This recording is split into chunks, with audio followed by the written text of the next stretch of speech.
تخيل لو انت قاعد ببيتك بأمان الله وجا واحد اقتحم بيتك او دخل على بيتك بدون استئذان، شو ممكن انك تعمل فيه؟ طيب انت حاليا حاط ببالك شو راح تعمل فيه. بنفس الوقت انت لما تفوت على مكان مهجور وصاحب البيت هذا يطلع واحد جني او شيطان، شو ممكن رح يعمل فيك؟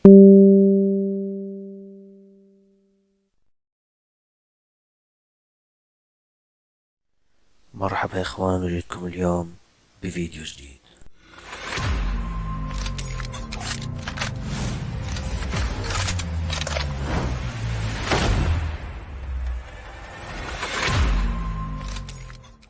إذا ما بتعرفني أنا شام، بنزل على القناة أي فيديو ممكن يخطر على بالك، فإذا عجبك الفيديو بتمنى تحط لايك واشتراك وتدعم قناتنا، وخلينا نبلش.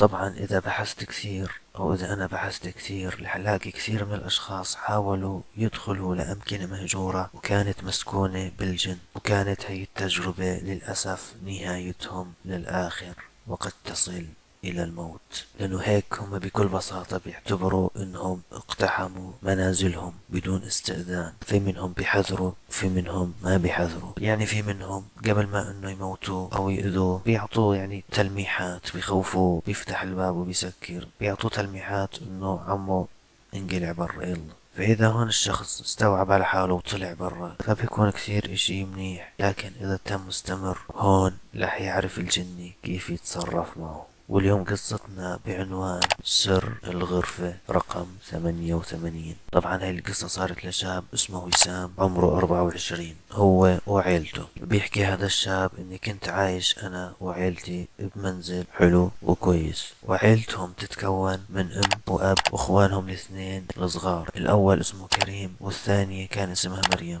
مريم عمرها 16، وهذا الشاب كان دائما بيحب يسمع قصص الرعب سواء على الراديو او على المجلات او على اليوتيوب، في اي مكان يروح فيه او في اي وقت يسمع فيه قصص عن الرعب. وبيحكي كثير كنت استمتع بهاي القصص، لكن ما توقعت اني اتعرض لوحدة من هاي القصص. بيحكي بيوم من الايام وانا راجع من جامعتي والدي اخبرني انه هو حجز فندق باحد الغابات انهم يروحوا نزهة يعني، والفندق هاد كان بوسط الغابة. وهون وسام انبسط شوي وحكى اني بحب اقعد بفندق بوسط الغابة عشان الطبيعة والجمال وشمة الهواء والحكي هاد. والغابة كان مبين عليها انها غابة خطيرة وفيها حيوانات مفترسة، لكن منظرها الحلو الجذاب اللي خلاهم يروحوا عليها. كان هو بحب الرحلات والتخييم والرحلات اللي فيها طبيعة ومناظر حلوة وزي كذا يعني. وحكى انه بحب كمان انه يطلع خاصة مع اهله، بحب الجلسات العائلية يعني، ضدي تماما.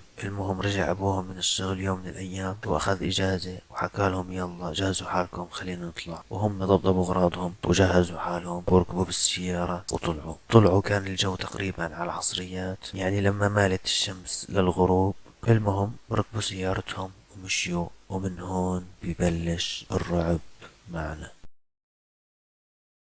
حكى قبل ما نوصل للفندق بمسافة 35 كيلومتر، يعني كان ضايلهم لسه 35 كيلومتر، هون السيارة تعطلت فجأة بالطريق المظلم. ومو المشكلة هون، المشكلة انها تعطلت بنص الغابة والمكان كان كثير موحش، وهون اضطروا انه ينزلوا يصلحوها بسرعة ويطلعوا لانه المكان خطير بمعنى الكلمة. وبالفعل اتمكنوا من اصلاح السيارة وركبوا وكملوا. وهون كانت الشمس الان غربت واجا الليل قبل ما يوصلوا للفندق. وحكى كان الظلام كثير حالك ومش مبين معنا من الطريق الا شوي مترات بعد السيارة، على ضوء السيارة ماشيين بس ما في ولا اي ضوء، المكان موحش حوالينا. طبعا هذا السبب اللي خلى والدي انه يمشي ببطء شديد عشان ما يصطدم بشجرة او يصدم حيوان. وانا كنت قاعد وراه بتفرج على الشباك، وفجأة يمر بشخص لابس عباية سوداء وعم يتطلع على وسام بس ويتبسم. كان الجو مظلم والرؤية شبه منعدمة على الآخر، لكن وسام بيحكي أنا كنت متأكد إني شفت شي. ومو الغريب هون، الغريب إنه ظهر هذا الرجل أكثر من 4 مرات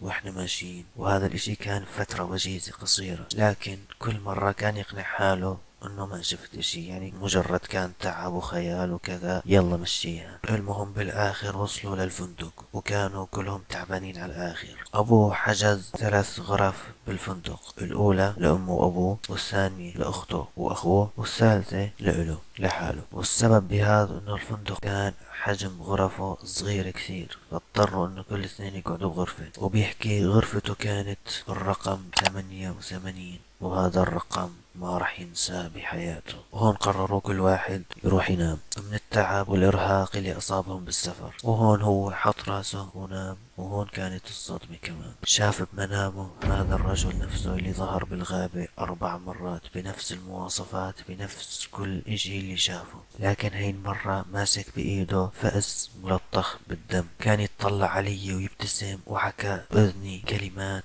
جمدت الدم بعروقي. حكاله: إذا لم تغادروا هذا الفندق سوف تموتون جميعا، حذر الجميع.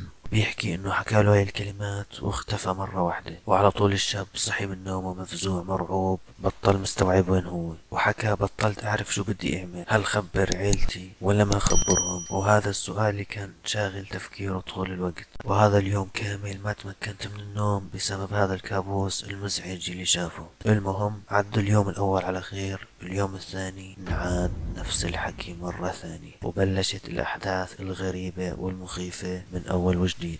نفسه شاف الرجل وحكاله اطلعوا من الفندق، وهو نفس الاشي يصحى ويحكي خبرهم ولا ما خبرهم. المهم صحي بالصباح التالي، صحي بدري يعني، وراح دق الباب على غرفة امه وابوه. كانوا امه وابوه عم يستعدوا للتنزه برا عشان يطلعوا يشوفوا الغابة اللي اجوا مشانها. وهون طلب منه ابوه انه يروح ينادي لكريم ومريم بالغرفة الثانية انه يلا بدنا نطلع. وبالفعل راح لعند غرفتهم ودق الباب. حكى فتحت مريم باب وكان مبين عليها انه لسه الحين صاحية. بيحكي دخلت للغرفة وهون كانت المفاجأة، كريم مو موجود بالغرفة. حكى دوروا عليه بكل مكان، لكن اطمن قلبي لما شفته من الشباك يلعب برا بالحديقة. لكن لاحظت شي غريب، انه كريم كان قاعد عم يتحدث مع شخص ويشاور بايديه وكأنه قاعد عم يحكي مع حدا، لكن بالحقيقة ما كان في اي حدا بالحديقة. وطبعا عيلته ما لاحظت هذا الاشي، لانه عيلته كانت فقط همها انه يلاقوا كريم، ما انتبهوا كريم شو قاعد بيعمل. المهم راحوا لعند كريم وحكوا له ليش طلعت برا. هون كريم راح اجابهم: اجاني شخص وانا نايم وحكالي تعال اطلع لبرا. وبعديها اول ما قمت من السرير ووقفت على الارض لقيت حالي بالحديقة. طبعا ما حدا صدق كريم بالاشي اللي حكاه، لكن وسام هو الوحيد اللي حك في صدره انه احتمال يكون صحيح. وهون رد اجا تفكير لوسام، هل يحكي لعيلته الاشي اللي شافه بالمنام ولا ما يحكي. حكى هون خلص قررت اني ما اتكلم وضل ساكت، احتمال كريم خايف من انه ابوه يعاقبه فلقاله شي كذبة. المهم راحوا تناولوا الافطار وطلعوا للغابة، وما حبوا يبعدوا عشان ما يكون في حيوانات مفترسة. كانت الغابة هون كثير ساحرة وحلوة. وبينما كان وسام ماشي بالغابة شاف شجرة كبيرة عملاقة، وجوا هي الشجرة محفور حفرة كبيرة. فهو اجاه الفضول بشدة انه يروح يفوت جوا هاي الحفرة ويستكشف ما بداخلها. وهي كانت غلطة عمره عشان يصير معه موقف ما ينساه بحياته. المهم حكى اول ما دخلت الفتحة هاي او الحفرة راح وجد الشخص نفسه متخبي فيها. امسك بقدمه وهي المرة ما ابتسم ابدا، وحكى له هذا المخلوق الغريب: لقد حذرتك والآن سوف تندم. وبعدها المخلوق هاد صرخ صرخة أفقدته لوسام الوعي. لما صحي من الغيبوبة وجد نفسه بوسط الغابة، اطلع يمينه وشماله وما لقى عيلته، دور عليهم وما لقاهم. اضطر هون ليعود للمدينة ويخبر الشرطة. خبر الشرطة بكل اشي حدث معه من بداية الرحلة الى نهايتها لحد ما شاف الزلمة وبالمنام وبالحقيقة، لكن رجال الشرطة ما صدقوه. وعلى الرغم من هيك قرروا انه يروحوا للفندق اللي هم كانوا مستأجرين فيه. كانت المفاجأة انه الشرطي حكاله لما شاف الفندق انه هذا الفندق مهجور من 3 سنين. المهم هون طلب من الشرطي انه يفوت معه. ولما ذهبوا وفاتوا كانت صدمة لوسام انه فعلا هذا الفندق فندق مهجور. ودوروا على عيلتهم وما لقى اي حدا من افراد عيلته، وهيك بتكون عيلته اختفت وفقد جميع أفراد عيلته لأنه ما رد على نصيحة المخلوق ذاك، والآن هو بيعيش وحيد. كان المفروض انه يخبر والدينه بالاشي اللي شافه، بس اظن حتى لو خبرهم ما راح يصدقوه ويردوا عليه، ما بعرف. فيا حبيبنا المشاهد، اي مكان محظور مهجور لا تحاول تفوت عليه، واذا شفت اي علامة بتدل على انه تطلع فاطلع احسن لك. لا تصر على قرار وتندم بالنهاية. او في ناس اللي بيعملوا حالهم انهم مظلومية كثير ولا بدنا نصر انه يضلوا، وبالاخر بيندموا وبيحكوا يا ريتنا طلعنا. ما رح يكون الانس اقوى من الجن ابدا، بحركة صغيرة منهم بخلوك تنسى اسمك. في اي مكان زي دول حاول تبتعد عنهم. وهي كانت قصتنا لليوم، بتمنى انكم استمتعتوا فيها واخذتوا النصائح اللي فيها. واذا عجبك الفيديو لا تنسى تحط لنا لايك واشتراك وتدعم قناتنا وتشترك بحسابي بالانستغرام، تشرفنا عليه. وبشوفكم بفيديو جديد. السلام.